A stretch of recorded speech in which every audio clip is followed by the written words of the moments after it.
नमस्कार फ्रेंड्स, स्वागत है आपका हमारे YouTube चैनल दी अंकित राठी में। जैसा कि आपको पता ही है कि जनवरी 2024 में आपका CTET का एग्ज़ाम होने जा रहा है। तो आपके CTET के एग्ज़ाम को नज़र में रखते हुए हमने आपकी प्रैक्टिस के लिए साइंस के MCQs की एक सीरीज़ चलाई हुई है, जिसकी क्लास 1 हम ऑलरेडी यानी कि कल अपलोड कर चुके हैं YouTube पर, और आज हम साइंस की क्लास नंबर 2 करने जा रहे हैं। दोस्तों, बता दें आपको कि साइंस की इस MCQ सीरीज़ में हमने CTET के सभी प्रीवियस ईयर के क्वेश्चंस इंक्लूड किए हैं, जो बहुत ही इम्पोर्टेंट होने वाले हैं आपकी आगामी CTET परीक्षा के लिए। तो वीडियो को पूरा ध्यान से देखिए, और यदि कंटेंट आपको वीडियो अच्छी लगती है, कंटेंट अच्छा लगता है, तो वीडियो के लास्ट में ऑफलाइन में आप वीडियो को लाइक कीजिए, शेयर कीजिए, और वीडियो पे हमारी मोटिवेशन के लिए एक कमेंट भी कीजिए। तो चलिए शुरू करते हैं आज की वीडियो। और शुरू करने से पहले एक रिक्वेस्ट है आप सभी से, जो लोग चैनल पर नए हैं या फिर जिन्होंने अभी तक चैनल को सब्सक्राइब नहीं किया है, वो प्लीज़ चैनल को सब्सक्राइब कर दीजिए और बेल आइकन को भी दबा दीजिए, ताकि आगे आने वाली हमारी सभी वीडियोस की नोटिफिकेशन आपको मिलते रहें। हमारा चैनल आपको सभी गवर्नमेंट एग्ज़ाम्स की प्रिपरेशन के लिए बहुत ही हेल्पफुल होने वाला है।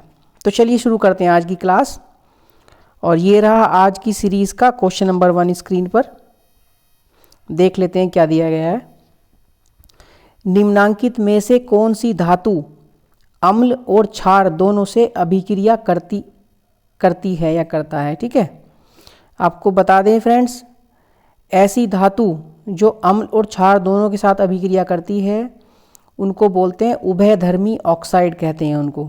ठीक है, और उसका उदाहरण होता है लीड ऑक्साइड या फिर और जिंक ऑक्साइड। देख लेते हैं आपके ऑप्शन क्या दिए गए हैं। Option number A copper, Ag दिया गया है यानी कि चांदी, Fe यानी कि आयरन, और Zn दिया है आपका जिंक। तो क्या हो जाएगा इसका राइट आंसर, बताइए।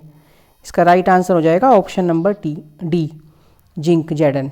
ठीक है फ्रेंड्स, जो दोनों के साथ क्रिया करती हैं धातु अम्ल और क्षार के, उनको बोलते हैं उभयधर्मी ऑक्साइड, और इनके उदाहरण है लीड ऑक्साइड, क्या लिख दिया हमने, लीड ऑक्साइड। ठीक है, लीड ऑक्साइड, और क्या है, जिंक ऑक्साइड, जिंक ऑक्साइड। ठीक है फ्रेंड्स, तो आपको जिंक दिख रहा है ऑप्शन नंबर डी में, तो option number D question number 1 का बिल्कुल राइट आंसर हो जाएगा। चलिए नेक्स्ट क्वेश्चन पर चलते हैं, क्वेश्चन नंबर 2 आज का। देख लेते हैं क्या दिया गया है। ओके, क्वेश्चन नंबर 2 दिया गया है फ्रेंड्स आपका, तांबे के बर्तन में खट्टे खाद्य पदार्थ क्यों नहीं रखे जाते हैं, बताइए। 4 ऑप्शन आपको दिए गए हैं, पढ़ लेते हैं ऑप्शन क्या क्या है इसके। तांबा खाद्य पदार्थ को दूषित कर देता है, बताइए ऐसा है क्या। तांबा दूषित कर देता है खाद्य पदार्थ को? ऐसा तो नहीं है, क्योंकि हम तांबे के बर्तन में रात में पानी भर के रखते हैं और सुबह को उसे पी लेते हैं, बोलते हैं ना अच्छा रहता है। तो ये वाली बात बिल्कुल गलत हो जाएगी, तो ये इसका आंसर नहीं होगा। खट्टे खाद्य पदार्थ में अम्ल होते हैं जो तांबे के साथ अभिक्रिया करते हैं। आगे देख लेते हैं। तांबा जीवाणुओं को नष्ट करता है, इनमें से कोई नहीं, बताइए क्या हो जाएगा इसका राइट आंसर। आपको बता देते हैं फ्रेंड्स, जो खट्टे पदार्थ होते हैं वो अम्लीय होते हैं। ठीक है, और अम्ल जो होते हैं वो तांबे के साथ अभिक्रिया करते हैं। तो इस नज़र से ऑप्शन नंबर बी आपका बिल्कुल राइट आंसर हो जाएगा। ठीक है फ्रेंड्स, खट्टे खाद्य पदार्थ में अम्ल होता है, अम्लीय होते हैं और तांबे के साथ अभिक्रिया करते हैं, इसलिए तांबे के बर्तन में खट्टे खाद्य पदार्थ को नहीं रखा जाता। क्लियर है? आई होप कि आपको समझ में आ गया होगा। चलिए नेक्स्ट क्वेश्चन पे चलते हैं, क्वेश्चन नंबर 3 आज का। देख लेते हैं क्या दिया गया है। विज्ञान में आकलन को बल देना चाहिए। 4 ऑप्शन दिए गए हैं। प्रयोग करते हुए सही परिणामों की प्राप्ति पर, ठीक है, साफ और स्पष्ट आरेख बनाने की योग्यता पर, अवधारणा और प्रक्रियाओं की समझ पर, संक्षिप्त परिभाषा और सही उत्तरों पर। बताइए विज्ञान में किस आकलन को बल दिया गया है, कौन सा इसका राइट आंसर हो जाएगा? बताइए। ऑप्शन नंबर ए से शुरू करते हैं, प्रयोग करते हुए सही परिणाम। क्या विज्ञान ये कहता है कि परिणाम सही ही होना चाहिए उसका? ऐसा तो नहीं है। जब हम कोई प्रयोग करते हैं तो सही भी होता है कई बार, और कई बार गलत भी हो जाता है। तो ये वाला ऑप्शन बिल्कुल गलत हो जाएगा। ऑप्शन नंबर बी देख लेते हैं, साफ और स्पष्ट आरेख बनाने की योग्यता पर। बताइए क्या विज्ञान कहता है कि जो आरेख आप बनाओगे वो साफ होना चाहिए और बिल्कुल स्पष्ट होना चाहिए? ऐसा भी नहीं है। ऑप्शन नंबर डी देख लेते हैं, संक्षिप्त परिभाषा और सही उत्तरों पर। ये भी निगेटिव हो जाएगा फ्रेंड्स। ऐसा कहता है कि विज्ञान सही उत्तर ही होना चाहिए? नहीं। ऑप्शन नंबर सी देखते हैं एक बार, अवधारणा और प्रक्रियाओं की समझ पर। हाँ, इस चीज़ पर विज्ञान बल देता है, इस चीज़ के आकलन पर, कि उन पर समझ बनाओ। जो कॉन्सेप्ट्स हैं, अवधारणा है, प्रक्रिया, उन पर समझ बनाओ। तो ऑप्शन नंबर सी बिल्कुल राइट आंसर हो जाएगा। क्वेश्चन नंबर 3 का ऑप्शन नंबर सी, अवधारणा और प्रक्रियाओं की समझ पर, बिल्कुल राइट आंसर होगा इस क्वेश्चन का। ठीक है फ्रेंड्स, आई होप कि आपको क्लियर हो गया होगा। चलिए नेक्स्ट क्वेश्चन पे चलते हैं, क्वेश्चन नंबर 4। ओके, धातुओं के ऑक्साइड पर अम्ल के प्रभाव से कौन सा यौगिक बनता है? फ्रेंड्स ये लिखा है O2 यानी कि ऑक्सीजन, ये लिखा है N2 यानी कि नाइट्रोजन, धातु लवण और अमोनिया। बताइए क्या होगा इसका राइट आंसर? अपने राइट आंसर पे कमेंट कीजिए, फटाफट कमेंट करते रहिए फ्रेंड्स, आपको पता है तो। बताइए क्या होगा इसका राइट आंसर क्वेश्चन नंबर 4 का? फ्रेंड्स जो धातु के ऑक्साइड होते हैं, धातु के ऑक्साइड धातु लवण बनाते हैं। ठीक है, क्या बनाते हैं? धातु लवण। और धातु के ऑक्साइड को क्या कहते हैं? धातु के ऑक्साइड को धातु लवण कहते हैं। तो ऑप्शन नंबर सी इसका बिल्कुल राइट आंसर हो जाएगा। क्वेश्चन नंबर 4 का ऑप्शन नंबर सी बिल्कुल राइट आंसर हो जाएगा। ठीक है फ्रेंड्स, क्लियर है? चलिए इस क्वेश्चन में कुछ नहीं है, नेक्स्ट क्वेश्चन देख लेते हैं। क्वेश्चन नंबर 5 आज का, लार में कौन सा एंजाइम कार्बोहाइड्रेट को माल्टोज में तोड़ता है? बताइए। इमाइलेज या टॉयलिन, लाइसोजाइम, पित्त या ट्रिप्सिन? बताइए। आपको बता देते हैं फ्रेंड्स कि जो मनुष्य की लार होती है, लार में कौन सा एंजाइम पाया जाता है? टॉयलिन। टॉयलिन या इमाइलेज एक ही बात है। ठीक है, टॉयलिन का क्या काम है? यह माड़ को माल्टोज में बदल देता है। ठीक है, अर्थात यह स्टार्च का पाचन करता है। स्टार्च का क्या करता है? पाचन कर देता है। और माड़ को किस में बदल देता है? माड़ को माल्टोज में तोड़ देता है। ठीक है, तो क्वेश्चन नंबर 5 का ऑप्शन नंबर ए बिल्कुल राइट आंसर हो जाएगा। ठीक है फ्रेंड्स, ऑप्शन नंबर ए इसका बिल्कुल राइट आंसर हो जाएगा।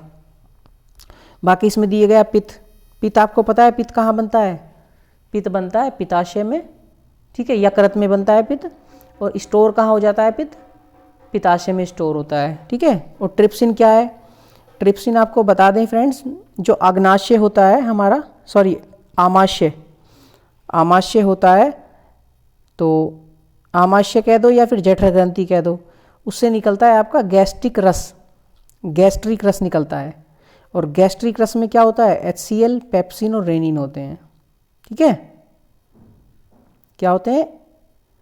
गैस्ट्रिक रस में HCl, पेप्सिन और रेनिन होते हैं। पेप्सिन क्या करता है? पेप्सिन प्रोटीन को किस में तोड़ देता है? पेप्सिन प्रोटीन को पेप्टोन्स में तोड़ देता है। ठीक है फ्रेंड्स, तो हमने क्या बताया था फ्रेंड्स आपको? जो पेप्सिन होता है, सॉरी क्या लिख दिया हमने? पेप्सिन क्या करता है? पेप्सिन प्रोटीन को पेप्टोन्स में तोड़ देता है। प्रोटीन को पेप्टोन्स में तोड़ देता है। ठीक है, अब बात कर रहे हैं हम ट्रिप्सिन की। ट्रिप्सिन क्या करता है? अग्नाशय से निकलता है अग्नाशय रस। अग्नाशय से निकलता है, क्या निकलता है अग्नाशय से? अग्नाशय रस। अग्नाशय रस। और अग्नाशय रस में क्या होता है? ट्रिप्सिन पाया जाता है, ट्रिप्सिन। अब ट्रिप्सिन का क्या कार्य है? जो हमने बताया था कि पेप्सिन प्रोटीन को पेप्टोन्स में तोड़ता है, उसी पेप्टोन्स को ट्रिप्सिन क्या करता है? पेप्टोन्स को ये क्या करता है? एमिनो अम्ल में तोड़ देता है, एमिनो अम्ल में तोड़ देता है। ठीक है, तो क्या कार्य है पेप्टोन्स का? ट्रिप्सिन का क्या कार्य है? पेप्टोन्स को एमिनो अम्ल में तोड़ देता है। ठीक है, और ट्रिप्सिन पाया कहाँ जाता है? अग्नाशय से निकलता है, अग्नाशय रस, और अग्नाशय रस में ट्रिप्सिन एंजाइम होता है। क्लियर है? चलिए नेक्स्ट क्वेश्चन पे चलते हैं, क्वेश्चन नंबर 6 आज का। देख लेते हैं क्वेश्चन नंबर 6 क्या दिया गया है। श्वसन तंत्र का कौन सा भाग ध्वनि उत्पन्न करता है? बताइए क्या हो जाएगा इसका राइट आंसर। 4 ऑप्शन आपको दिए गए हैं, ग्रसनी, कंठ, एपिग्लोटिस या फिर यूला। बताइए क्या होगा इसका राइट आंसर। अपना राइट आंसर फटाफट कमेंट करते रहिए फ्रेंड्स, फटाफट कमेंट कीजिए क्या होगा इसका राइट आंसर। जो हमारा श्वसन तंत्र होता है कौन सा भाग करता है ध्वनि उत्पन्न? जो हमें बोलने की ध्वनि सुनाई देती है, कौन सा भाग ध्वनि बनाता है? तो बहुत ही सिंपल सा क्वेश्चन है ये, तो सबको पता है, तो इसका आंसर हो जाएगा कंठ। ध्वनि कौन सा भाग उत्पन्न करता है? कंठ। तो ऑप्शन नंबर बी इसका बिल्कुल राइट आंसर हो जाएगा। क्वेश्चन नंबर 6 का ऑप्शन नंबर बी, कंठ, इसका बिल्कुल राइट आंसर हो जाएगा। ठीक है फ्रेंड्स, चलिए नेक्स्ट क्वेश्चन पे चलते हैं, क्वेश्चन नंबर 7 आज का।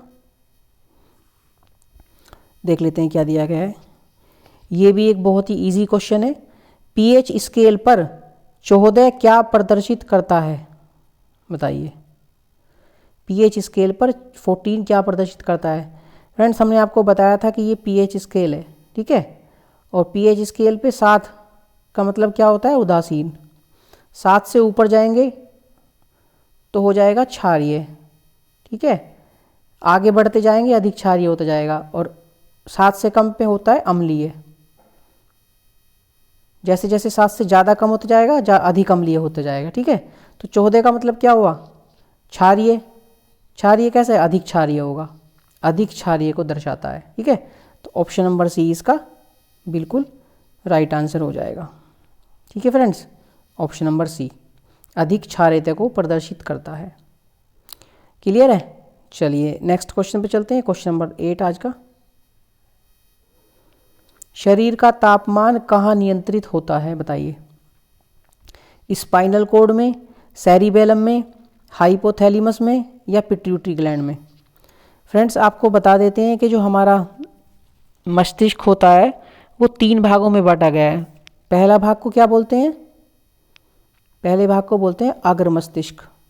ठीक है, अग्र मस्तिष्क। ठीक, दूसरे भाग को क्या बोलते हैं? मध्य मस्तिष्क, मध्य मस्तिष्क। और तीसरे भाग को क्या बोलते हैं? पश्च मस्तिष्क। ठीक है, अब इसकी बात करते हैं अग्र मस्तिष्क की। अग्र मस्तिष्क में क्या होता है? अग्र मस्तिष्क की जो होता है, अग्र मस्तिष्क के भाग होते हैं 3। सबसे पहला होता है प्रमस्तिष्क, प्रमस्तिष्क होता है। ठीक है, प्रमस्तिष्क का काम क्या है? सोचने, याद रखने, समझने, बोलने, सूंघना और भय, इनका नियंत्रण करता है। किसका? सोचने का, याद रखने का, समझने का, बोलने का, सूंघने का और भय का। ठीक है, प्रमस्तिष्क। दूसरे नंबर पे आता है आपका थैलेमस। थैलेमस, इसका क्या काम है? इसका काम है ठंडा, गर्म, ठीक है, और दर्द का नियंत्रण करता है थैलेमस। ठीक है, थर्ड नंबर पे आता है आपका हाइपोथैलेमस।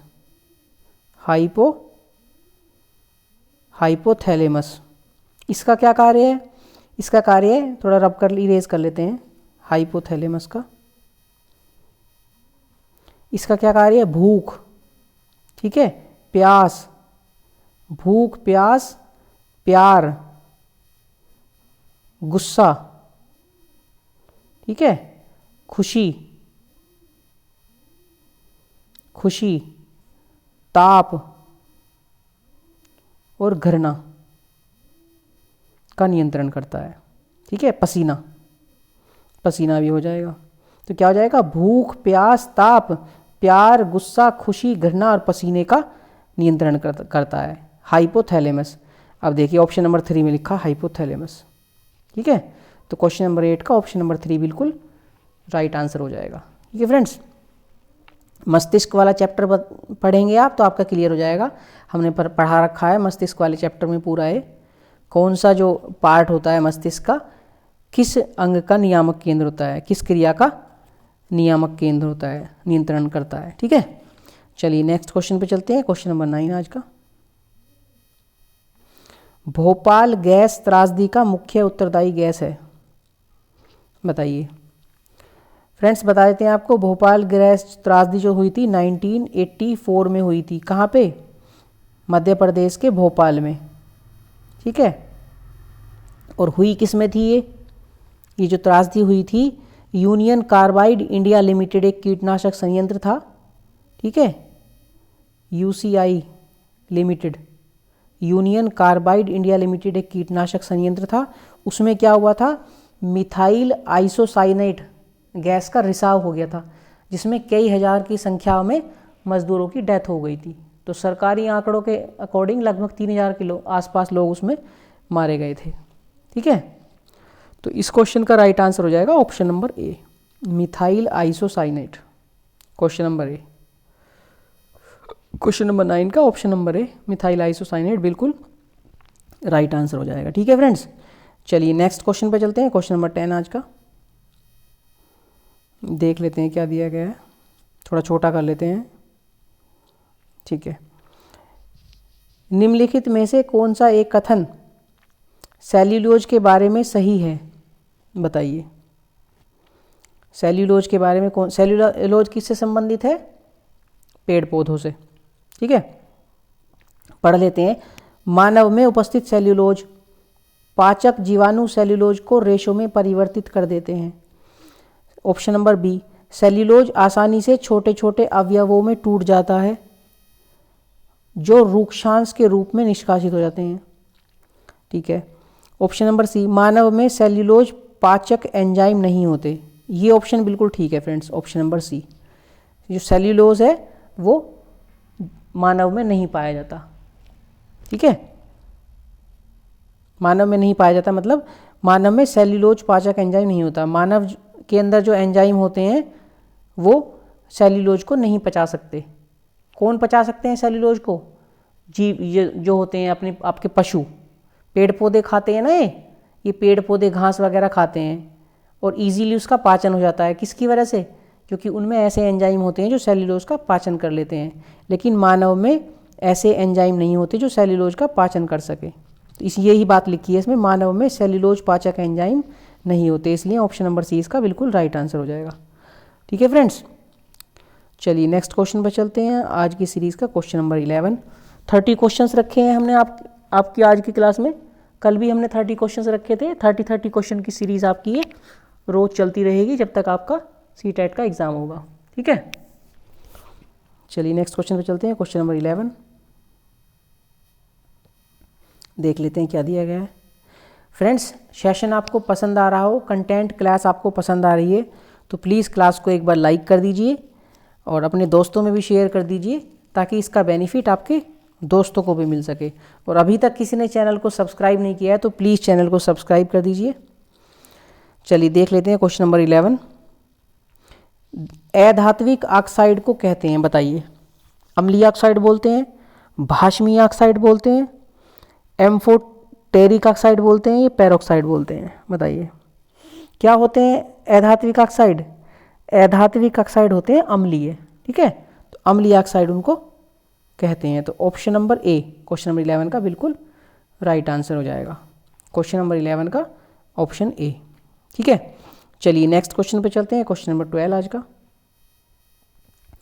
साबुन में कौन सा क्षार उपस्थित होता है। 4 ऑप्शन आपको दिए गए हैं, sodium hydroxide, silicon dioxide, calcium hydroxide या फिर अमोनियम हाइड्रोक्साइड, बताइए। आपको बता देते हैं फ्रेंड्स, साबुन का निर्माण किससे होता है, साबुन किससे बनते हैं, हाइड्रोकार्बन से। ठीक है, यानी कि किससे निर्माण होता है? Caustic soda. साबुन का निर्माण किससे होता है? कास्टिक सोडा, कास्टिक सोडा, ठीक है। कास्टिक सोडा यानी कि हाइड्रोक्साइड से, हाइड्रोक्साइड से, ठीक है। तो क्या हो जाएगा इसका राइट आंसर? किसे बोलते हैं कास्टिक सोडा? सोडियम हाइड्रोक्साइड को। तो क्वेश्चन नंबर 12 का ऑप्शन नंबर ए बिल्कुल राइट आंसर हो जाएगा। सोडियम हाइड्रोक्साइड, साबुन में कौन सा क्षार उपस्थित होता है? Sodium hydroxide. ये ड्रॉ है, हाइड्रा, ट्रा लिखा गया है टाइपिंग मिस्टेक में, डे कर लीजिएगा इसको, ठीक है। साबुन में कौन सा क्षार उपस्थित होता है? Sodium hydroxide. चलिए नेक्स्ट क्वेश्चन पे चलते हैं, क्वेश्चन नंबर 13 आज का। शिक्षण कौशलों के एकीकरण का अर्थ है, बताइए क्या होगा इसका राइट आंसर? एक पाठ में सभी शिक्षण कौशलों का प्रयोग करना, एक पाठ में उपयुक्त शिक्षण कौशलों का चयन करना, एक पाठ में अधिक शिक्षण सामग्री का प्रयोग करना, या फिर उपयुक्त में से कोई नहीं। बताइए क्या होगा इसका राइट आंसर? एक बार फिर से पढ़ लेते हैं। एक पाठ में सभी शिक्षण कौशलों का प्रयोग करना, शिक्षण कौशल का मतलब ये होता है कि एक पाठ में सभी शिक्षण कौशल को यूज कर लेते, तो ये तो गलत है, ठीक है। ऑप्शन नंबर सी देख लेते हैं। एक पाठ में अधिक शिक्षण सामग्री का प्रयोग करना, मतलब एक ही पाठ को हम पढ़ रहे हैं तो उसमें अधिक से अधिक शिक्षण सामग्री का प्रयोग करना, ये भी गलत है। ऐसा हो सकता है क्या? होता है।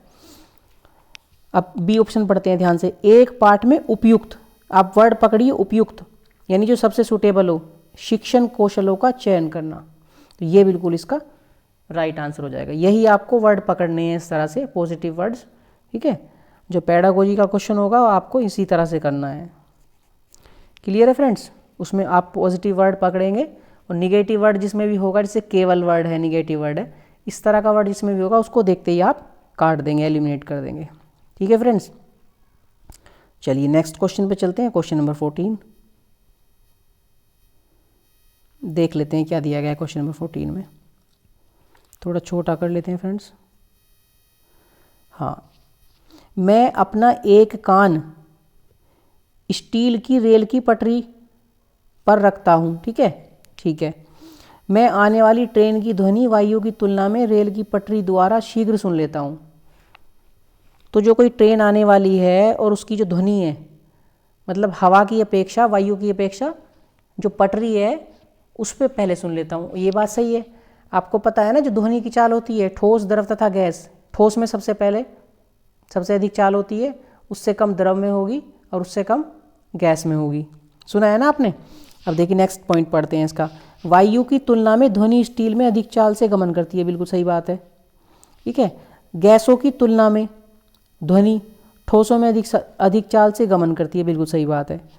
अब देख लेते हैं क्वेश्चन में पूछ क्या रहा है। उपरोक्त तीनों कथनों में से यह पहचानिए कि निम्न में से कौन से प्रेक्षण हैं और कौन से निष्कर्ष हैं, बताइए। तो सीधा सीधा हमें दिख रहा है कि जो ऑप्शन नंबर ए दिया गया है आपको, ये क्या हो जाएगा? ये हो जाएगा प्रेक्षण, ठीक है, क्योंकि उसने इस तरह से बताया कि मैंने कान में जो ध्वनि की आवाज़ है ट्रेन की, वो वायु की अपेक्षा पहले सुन ली, और ये उसके निष्कर्ष दिए गए हैं दोनों। तो ऑप्शन जो ए हो जाएगा उसका प्रेक्षण हो जाएगा, ठीक, और बी और सी हो जाएंगे निष्कर्ष। देख लेते हैं ऑप्शन किस तरह से दिए गए हैं नीचे।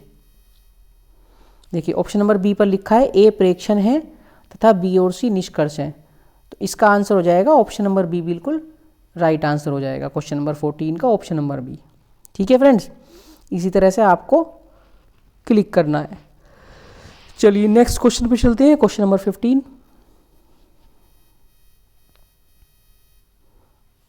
आई होप कि आपको दिख रहा होगा इजीली। जो व्यक्ति एस्कॉर्बिक अम्ल वाला अधिक आहार लेते हैं उन्हें कौन सा रोग नहीं होता, बताइए। एस्कॉर्बिक अम्ल किसका रासायनिक नाम है बच्चों? फ्रेंड्स किसका रासायनिक नाम है? विटामिन सी का, ठीक है, विटामिन सी। तो जो लोग विटामिन सी का आहार लेते हैं कौन सा रोग उनको नहीं होगा? आपको पता है विटामिन सी की कमी से कौन सा रोग होता है? स्कर्वी। बताया ना हमने, आपको पढ़ा रखा है। और यही सेम क्वेश्चन हमने आपको 1 या 2 दिन पहले इंस्टाग्राम की क्विज में भी लगाया हुआ था। आप में से बहुत सारे बच्चों ने उसको सही ऑप्शन उसका क्लिक किया था। ठीक है, तो एस्कोर्बिक अम्ल वो ले रहे हैं अपने आहार में, तो कौन सा रोग नहीं होगा? सीधी सी बात है, स्कर्वी उसको नहीं होगा। तो क्वेश्चन नंबर 15 का ऑप्शन नंबर सी बिल्कुल राइट आंसर हो जाएगा। रिकेट्स किस विटामिन की कमी से होता है? विटामिन डी की कमी से। ठीक है, बेरी किस विटामिन की कमी से होता है? विटामिन बी की कमी से। और ऐसी पेलाग्रह किसकी कमी से होता है? ये भी विटामिन बी का एक पार्ट है। ठीक है, आपको आगे बताएंगे हम किस विटामिन की कमी से होता है पेलाग्रह या चर्मग्रह रोग। ठीक है, आई थिंक विटामिन B3 की कमी से ये होता है पेलाग्रह या चर्मग्रह। चलिए आगे देख लेते हैं क्वेश्चन नंबर 16 आज का।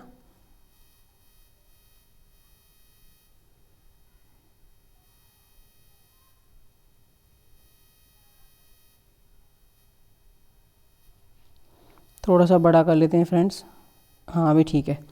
क्वेश्चन नंबर 16, मार्च गैस है मैथेन, एथेन, प्रोपेन या ब्यूटेन? बताइए क्या हो जाएगा इसका राइट आंसर। किसे कहते हैं मार्च गैस? बताइए फटाफट। फ्रेंड्स मार्च गैस मैथेन को बोलते हैं। तो क्वेश्चन नंबर 16 का ऑप्शन नंबर ए बिल्कुल राइट आंसर हो जाएगा। और ये कहाँ से प्राप्त होती है? यह प्राप्त होती है दलदली स्थानों से। ठीक है, दलदली स्थानों से। और कहाँ से होती है? घरेलू पशु वातावरण से। घरेलू पशु वातावरण से प्राप्त होती है। ठीक है, और कहाँ से प्राप्त होती है? कोयले की खान से। कोयले की खान से मैथेन गैस प्राप्त होती है। ठीक है, और कहाँ से प्राप्त होती है? धान के खेतों से। धान के खेतों से मैथेन गैस प्राप्त होती है। ध्यान रखेंगे, पूछा जा सकता है। ठीक है फ्रेंड्स, चलिए नेक्स्ट क्वेश्चन पे चलते हैं। क्वेश्चन नंबर 17 आज का। फ्रेंड्स सेशन यदि पसंद आ रहा है, कंटेंट पसंद आ रहा है, तो प्लीज़ सेशन को एक बार लाइक कर दीजिए और एक बार अपने दोस्तों को भी शेयर कर दीजिए। और अभी तक किसी ने चैनल को सब्सक्राइब नहीं किया है तो प्लीज़ चैनल को सब्सक्राइब कर दीजिए। ठीक है, चलिए देख लेते हैं क्वेश्चन नंबर 17 क्या दिया गया है। निम्नलिखित में से कौन से कथन मानव परिसंचरण तंत्र में शिराओं के विषय में सत्य हैं? आई थिंक एक ऑप्शन, हाँ इसके बाद में ऑप्शन दिए गए हैं, देख लेते हैं। सभी शिराएं कार्बन डाइऑक्साइड बहुल रक्त को वहन करती हैं।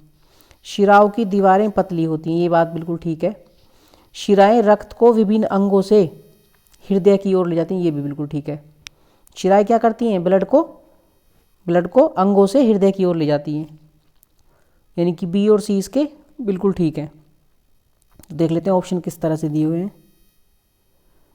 ऑप्शन बी और सी इसका दिया गया है ऑप्शन नंबर ए पे। बी और सी, तो यही इसका राइट आंसर हो जाएगा। क्वेश्चन नंबर 16 का ऑप्शन नंबर ए यानी कि बी और सी बिल्कुल राइट आंसर हो जाएगा। ठीक है फ्रेंड्स, क्लियर है? चलिए नेक्स्ट क्वेश्चन पे चलते हैं। क्वेश्चन नंबर 18 आ गया है। अच्छा 17 था क्वेश्चन ये। ठीक है, 17 के बाद 18 आ गया, हमें लगा कोई छूट गया क्वेश्चन।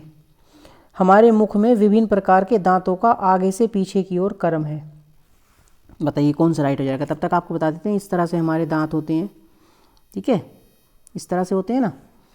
तो सबसे पीछे वाले दांत हो गए ये, फिर उसके आगे वाले, फिर उसके आगे वाले और फिर उसके आगे वाले। तो सबसे पीछे वाले दांत को क्या बोलते हैं? हम बोलते हैं मोलर, MOLAR मोलर। ठीक है, उसके बाद वालों को क्या बोलते हैं? Pre molar, MOLAR pre molar. Hindi में बताएंगे आपको, टेंशन मत लीजिए। उससे आगे वाले दांत को क्या बोलते हैं? उसके आगे वाले दांत को बोलते हैं कैनाइन, CANNINE कैनाइन। और इनको क्या बोलते हैं? सबसे आगे वाले को बोलते हैं इंसीजर्स, INCISOR, सी है फ्रेंड्स इंसीजर। ठीक है, होते किस किस तरह से हैं? जो मोलर दांत होते हैं वो कितने होते हैं? 3। प्री मोलर कितने होते हैं? 3, 2। और कैनाइन कितने होते हैं? 1। और इंसीजर कितने होते हैं? 2। तो अब याद रखेंगे आप फॉर्मूला 3, 2, 1, 2। एक तरफ होते हैं 3, 2, 1, 2, दूसरी तरफ भी हो जाएंगे 3, 2, 1, 2। ये केवल नीचे वाले जबड़े की बात चल रही है, ऊपर वाले जबड़े में भी सेम हो जाएगा। तो यानी कि 3, 2, 1, 2 को 4 से मल्टीप्लाई कर दो तो 3 चौके, यहाँ देख लेते हैं, एक सेकेंड फ्रेंड्स। हमने लिखा है फॉर्मूला 3212, ठीक है।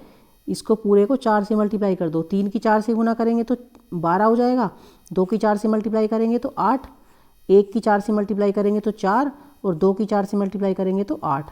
अब टोटल कर लेते हैं, 12 और 8 20 और 4 24, 24 और 8 कितने हो गए?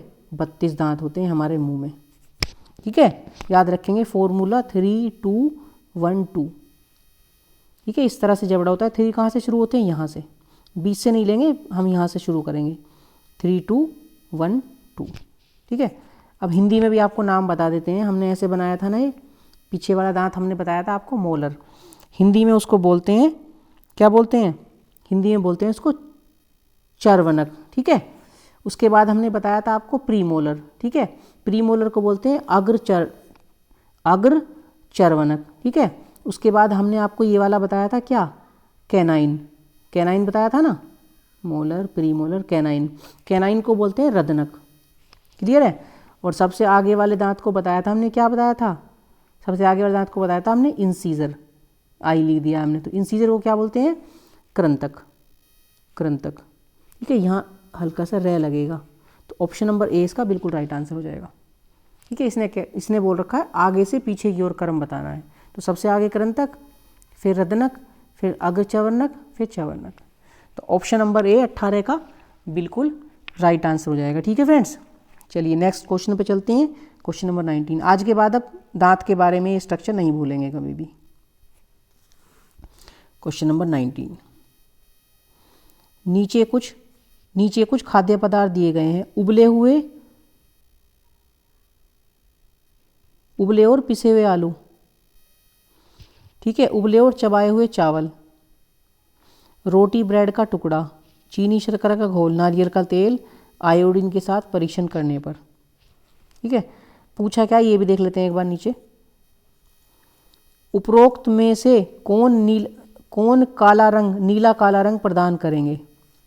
तो एक बार हम देख लेते हैं ऊपर, थोड़ा सा ऊपर कर लेते हैं स्लाइड को।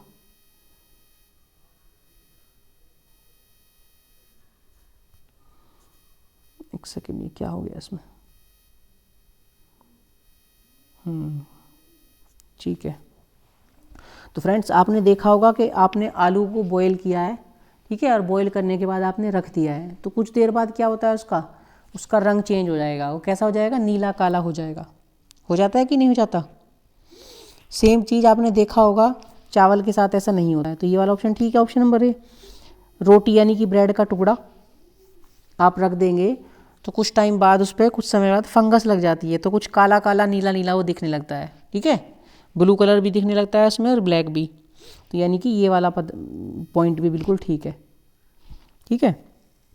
नीला काला रंग, यही इसमें पूछा है कौन सा नीला काला रंग प्रदान करेंगे, तो ऑप्शन नंबर ए और ऑप्शन नंबर सी इसके बिल्कुल राइट आंसर हो जाएंगे, ए और सी।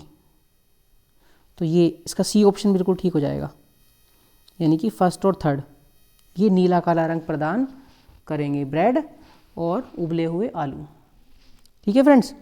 चलिए नेक्स्ट क्वेश्चन पे चलते हैं, क्वेश्चन नंबर 20 आज का पेडागोजी का क्वेश्चन है। देख लेते हैं क्या दिया गया है। एनसीएफ 2005 के अनुसार अच्छी विज्ञान शिक्षा जीवन के प्रति सत्य होती है, इसका क्या अर्थ है बताइए। ऑप्शन पढ़ लेते हैं।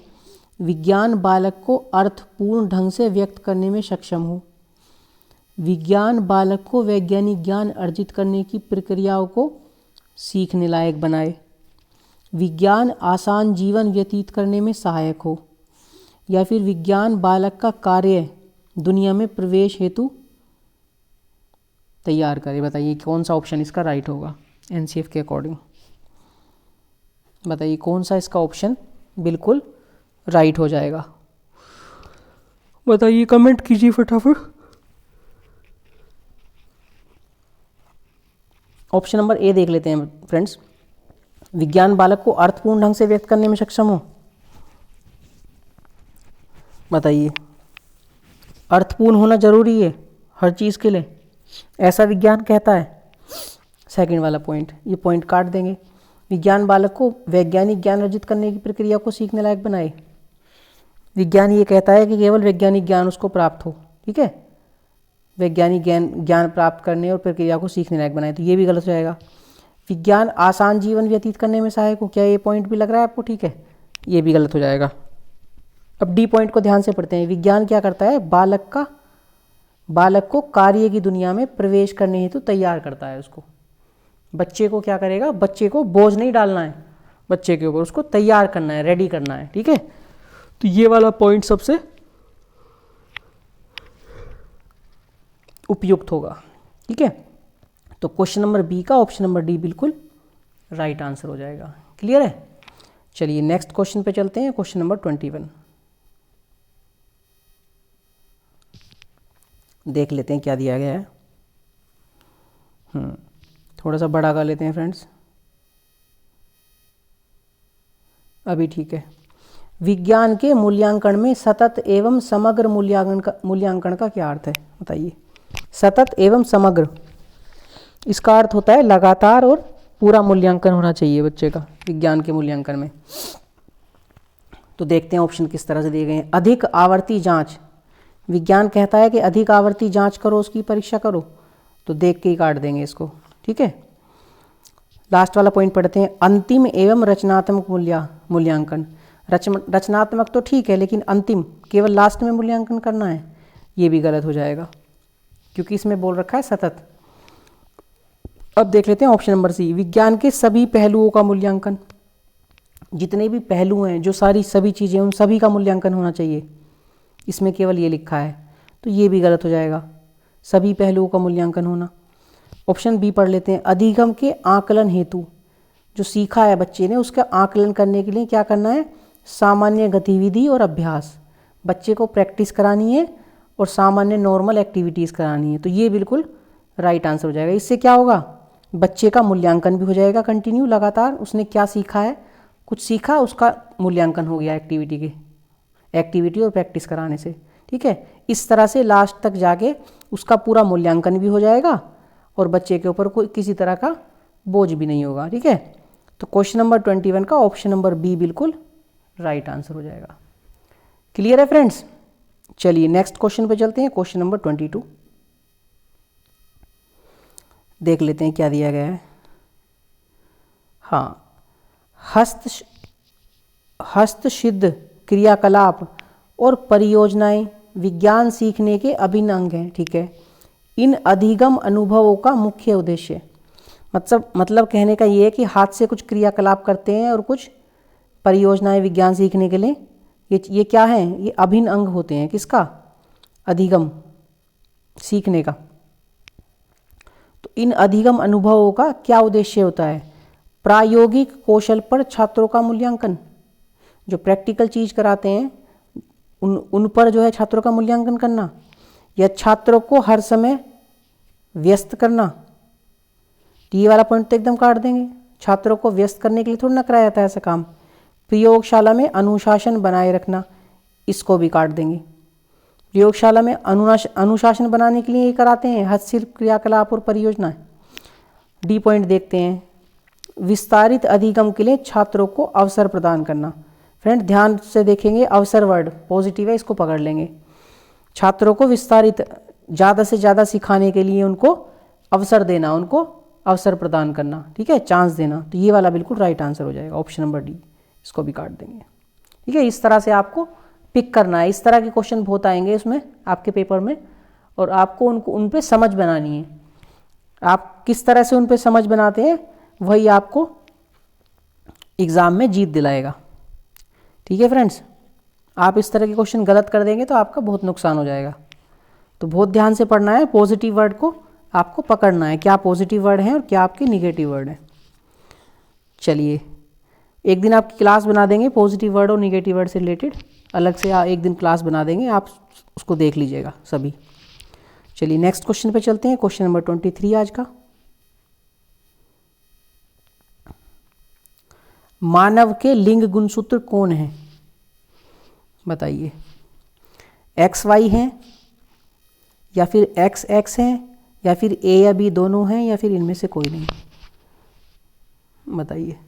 आपको पता है जो गुणसूत्र होते हैं मानव में कितने होते हैं? 23 जोड़े होते हैं। ठीक है, 23 जोड़े होते हैं। 23 जोड़े फीमेल में होते हैं और मेल में भी। तो फीमेल में जो 23 जोड़े होते हैं कौन कौन से होते हैं? होते हैं एक्स और एक्स। ठीक है, और मेल में कितने होते हैं? मेल में 22 जोड़े तो होते हैं एक्स और एक्स के।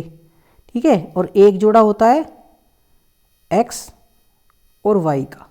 तो 22 जोड़े का मतलब है 22 दूनी 44, 44 तो एक्स एक्स हो गए। ठीक है, और ये दो हो गए एक्स और वाई, यानी कि 45 एक्स हो गए और एक वाई हो गया। यही लिंग का निर्धारण करता है 23वां जोड़ा मेल में। ठीक है, यदि लड़की पैदा होती है तो उसके लिए फीमेल जिम्मेवार नहीं होती है, उसके लिए होता है जिम्मेवार पुरुष।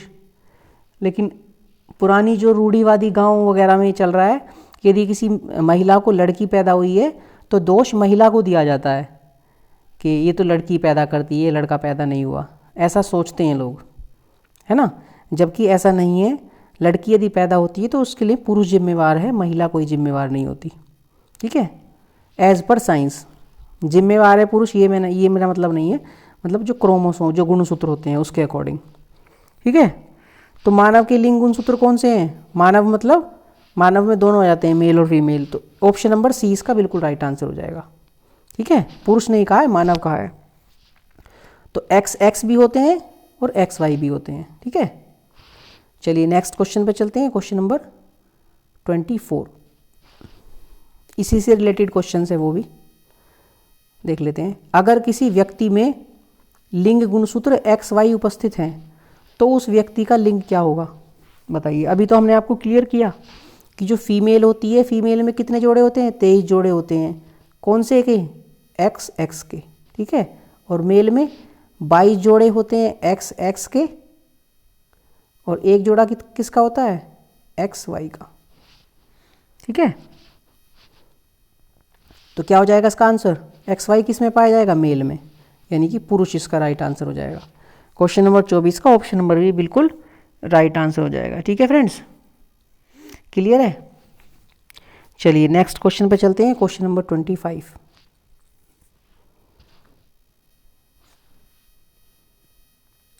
रेड डाटा बुक का रिकॉर्ड रखती है। मतलब ये कहना चाह रहा है रेड डाटा बुक जो किसका रिकॉर्ड डैश का रिकॉर्ड रखती है? किसका?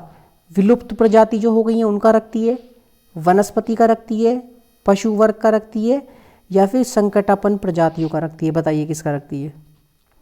किसका रिकॉर्ड रखती है रेड डाटा बुक? बताइए, कमेंट कीजिए फटाफट अपना राइट आंसर।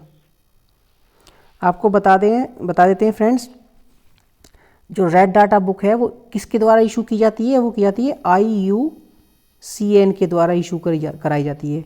IUCN की फुल फॉर्म क्या है? International union for conservation of nature. ठीक है, और इसका हेडक्वार्टर कहाँ पड़ता है? इसका हेडक्वार्टर पड़ता है स्विट्जरलैंड के ग्लांड में।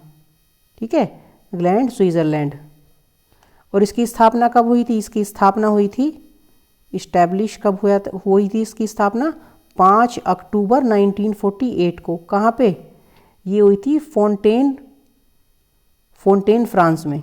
फ्रांस आप ध्यान रखिए केवल। ठीक है, फ्रांस में इसकी स्थापना हुई थी 5 अक्टूबर 1948 को। यही रेड डाटा बुक जो है इशू करती है। और रेड डाटा बुक में संकटापन्न जो प्रजाति हैं, चाहे वो कुछ भी हो सकता है, पौधे भी हो सकते हैं, पशु पक्षी भी हो सकते हैं, उनका रिकॉर्ड रहता है। तो क्वेश्चन नंबर 25 का ऑप्शन नंबर डी बिल्कुल राइट आंसर हो जाएगा। ठीक है फ्रेंड्स, क्लियर है? चलिए, ये क्वेश्चन आपका बहुत इंपॉर्टेंट है, पूछा जाता है अलग अलग परीक्षाओं में अलग अलग ढंग से, तो आप इसको अच्छे से देख लेंगे, तैयार कर लेंगे। चलिए नेक्स्ट क्वेश्चन पे चलते हैं। क्वेश्चन नंबर 26 आज का। रेशम कीट की किस अवस्था से रेशम प्राप्त होता है?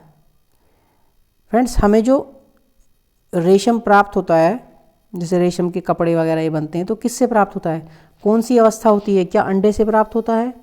क्या उसके प्यूपा से प्राप्त होता है? क्या वयस्क हो जाता है जब कीड़ा, उससे प्राप्त होता है? या उसके लार्वा से प्राप्त होता है? बताइए क्या होगा इसका राइट आंसर? हमें किस से प्राप्त होता है रेशम? बताइए, कमेंट कीजिए फटाफट। किसी को पता है तो अपना राइट आंसर फटाफट कमेंट करते रहिए फ्रेंड्स। और सेशन आपको पसंद आ रहा है तो प्लीज़ सेशन को एक बार लाइक कर दीजिए। बताइए क्या होगा? जो रेशम का जो कीट होता है उसके प्यूपा से हमें रेशम प्राप्त होता है। तो क्वेश्चन नंबर 26 का ऑप्शन नंबर बी प्यूपा बिल्कुल राइट आंसर हो जाएगा। ठीक है फ्रेंड्स, चलिए नेक्स्ट क्वेश्चन पे चलते हैं। क्वेश्चन नंबर 27 आज का देख लेते हैं क्या दिया गया है। क्वेश्चन नंबर 27 थोड़ा सा छोटा कर लेते हैं फ्रेंड्स। हाँ, आई होप कि आपको दिख रहा होगा। देख लेते हैं क्वेश्चन। जैव मंडल आरक्षण यानी कि आरक्षित क्षेत्र से संबंधित सही कथन हमको चुनना है। पढ़ लेते हैं ऑप्शन नंबर ए। ये वे क्षेत्र हैं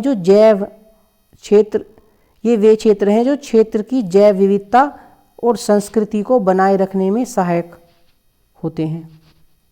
बी देख लेते हैं, ऑप्शन तो सही लग रहा है।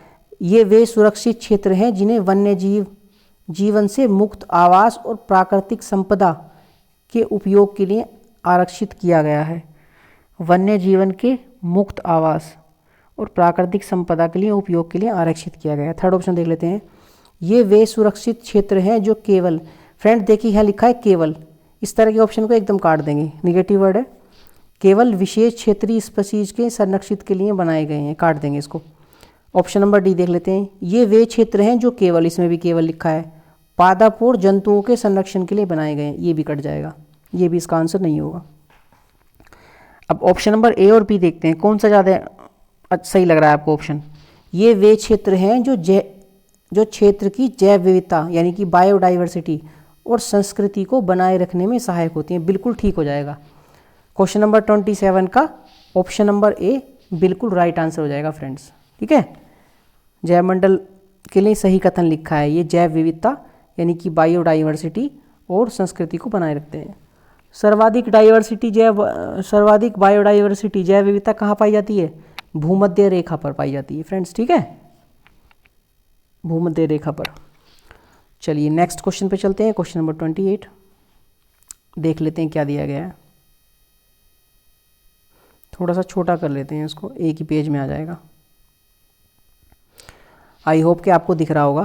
क्वेश्चन नंबर 28, टार्टरिक अम्ल पाया जाता है नींबुओं में, आंवला में, कच्चे आमों में या अंगूरों में? अंगूरों लिखा गया, अंगूरों में। बताइए क्या हो जाएगा इसका राइट आंसर। तब तक आपको बता देते हैं फ्रेंड्स, नींबू में कौन सा अम्ल पाया जाता है? आपने पढ़ा है साइट्रिक अम्ल। ठीक है, साइट्रिक अम्ल नींबू में, खट्टे फलों में जैसे कि संतरा मौसमी हो गया। ठीक है, आंवला में क्या पाया जाता है बताइए? आंवला में पाया जाता है आपका एस्कॉर्बिक अम्ल। ठीक है, क्या पाया जाता है आंवला में? एस्कॉर्बिक अम्ल, एस्कॉर्बिक अम्ल पाया जाता है। ठीक है, अब बात करते हैं कच्चे आम में। कच्चे आम में क्या पाया जाता है आपका? कच्चे आम में पाया जाता है फ्रेंड्स टार्टरिक अम्ल, टार्टरिक अम्ल। और अंगूरों में भी यही पाया जाता है टार्टरिक अम्ल। तो यानी कि ऑप्शन नंबर सी और डी आपके राइट हो जाएंगे। टार्टरिक अम्ल किस में पाया जाता है? कच्चे आमों में और अंगूरों में। तो सी और डी दिया है कहीं पे? हाँ, ऑप्शन नंबर सी में आपका दिया गया है सी और डी। तो क्वेश्चन नंबर 28 का ऑप्शन नंबर सी और डी बिल्कुल राइट आंसर हो जाएगा। एक बार फिर से रिपीट कर देते हैं। नींबू में पाया जाता है साइट्रिक अम्ल, आंवला में पाया जाता है एस्कॉर्बिक अम्ल, कच्चे आम में और अंगूरों में पाया जाता है टार्टरिक अम्ल। क्लियर है? लिख लेंगे कहीं, इसको नोट कर लेंगे।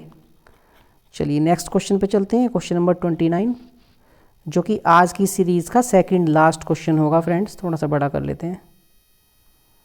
ठीक है, आई होप आपको दिख रहा होगा अच्छे से।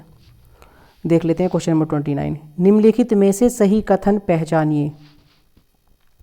प्रयोगशाला का जो थर्मामीटर होता है, प्रयोगशाला थर्मामीटर का परिसर डॉक्टरी थर्मामीटर से अधिक होता है। सही लग रही है बात। डॉक्टरी थर्मामीटर का उपयोग उबलते द्रवों का ताप मापने के लिए किया जाता है। तो गलत है बात। डॉक्टरी थर्मामीटर का थोड़ा ना उपयोग करते हैं उबलते द्रव का ताप नापने के लिए। वो तो केवल नॉर्मली जो पेशेंट होते हैं उनका टेम्परेचर नापने के लिए उसका यूज़ किया जाता है, एक नॉर्मल टेम्परेचर के लिए। कमरे का ताप मापने में थर्मामीटर का परिसर 30 डिग्री से 100 डिग्री सेंटीग्रेड होता है। और ऑप्शन नंबर डी, प्रयोगशाला थर्मामीटर का परिसर 35 डिग्री सेंटीग्रेड से 42 डिग्री सेंटीग्रेड होता है। इतना ही होता है क्या बस प्रयोगशाला का?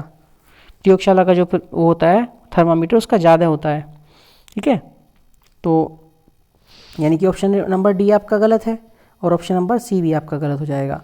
तो क्वेश्चन नंबर 29 का ऑप्शन नंबर ए बिल्कुल राइट आंसर हो जाएगा, क्योंकि जो प्रयोगशाला का थर्मामीटर है उसका जो परिसर होता है डॉक्टरी थर्मामीटर से अधिक होता है, ज़्यादा होता है। ठीक है, क्लियर है फ्रेंड्स। चलिए नेक्स्ट क्वेश्चन पे चलते हैं, क्वेश्चन नंबर 30, और ये आज की क्लास का लास्ट क्वेश्चन होने वाला है और बहुत ही इंपॉर्टेंट क्वेश्चन है। ये भिन्न भिन्न तरीकों से अलग अलग परीक्षाओं में पूछा गया है। थोड़ा सा बड़ा कर लेते हैं स्क्रीन को। हाँ, अब देखते हैं मधुमेह रोग किस हार्मोन द्वारा नियंत्रित होता है। फ्रेंड्स पहले आपको बता देते हैं इसके बारे में। जो मधुमेह रोग है उसको नियंत्रित करने के लिए इंसुलिन हार्मोन काम करता है। तो क्वेश्चन नंबर 30 का ऑप्शन नंबर बी हो जाएगा राइट आंसर। लेकिन जो इंसुलिन हार्मोन है ये निकलता कहाँ से है? ये निकलता है अग्नाशय की बीटा कोशिका से। अग्नाशय की बीटा कोशिका से निकलता है। ठीक है, बीटा कोशिका से निकलता है। और इसका सोर्स क्या है? ये प्राप्त कहाँ से होता है? ये प्राप्त होता है डहेलिया की जड़ से। डहेलिया का नाम सुना है आपने? डहेलिया की जड़ से ये प्राप्त होता है इंसुलिन। और इंसुलिन की कमी से कौन सा रोग हो जाता है? यदि इंसुलिन की कमी है किसी मानव के अंदर तो कौन सा रोग हो जाएगा? उसे हो जाएगा मधुमेह रोग। ये तो क्वेश्चन में लिखा है, यानी कि इंग्लिश में बोलते हैं डायबिटीज़। और आपको पता है 14